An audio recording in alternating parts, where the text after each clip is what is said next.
The story of iShowSpeed is one of those rare journeys that feels almost unreal, like something straight out of a movie, but every part of it actually happened. Before the millions of subscribers, before the viral clips, before the world knew his name, Darren Watkins Jr. was just a regular teenager sitting alone in his room in Cincinnati, turning on his stream day after day, even when no one was watching.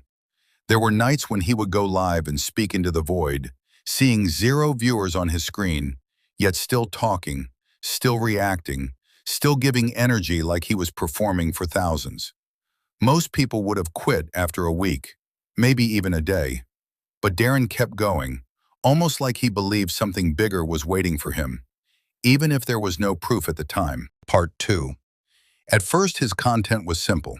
He played games like NBA 2K and FIFA, reacting loudly, celebrating goals like they were real-life moments, shouting, laughing, and sometimes completely losing control of his emotions. But that was the difference. He wasn't calm, polished, or trying to act like a typical streamer. He was raw, unpredictable, and real. People who randomly found his streams didn't just watch, they stayed, because they had no idea what he would do next.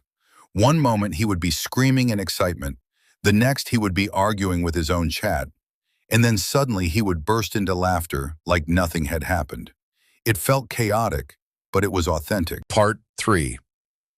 Everything started to change when short clips of his streams began spreading across the internet, especially on platforms like TikTok.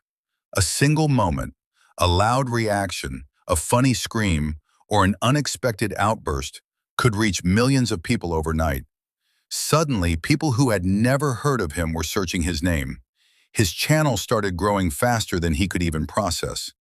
One day he had a few hundred viewers, and not long after, he had thousands watching him live.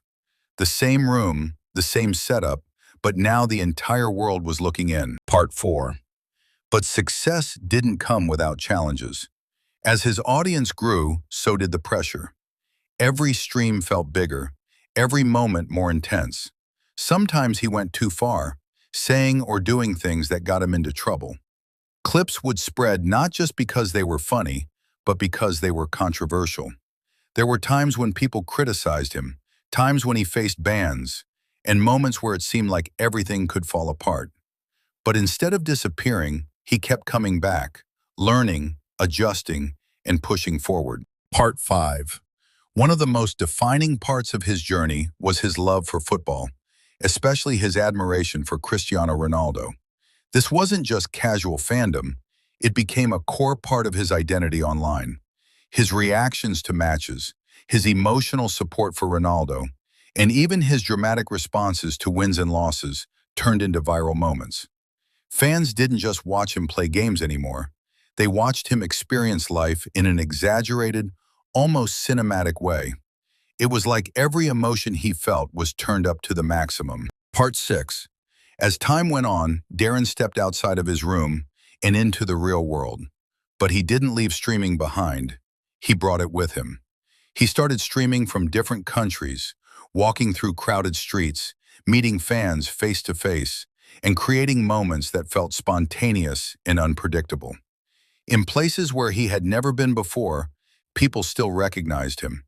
They shouted his name, ran toward him, and treated him like someone they had known for years, even though they had only seen him through a screen.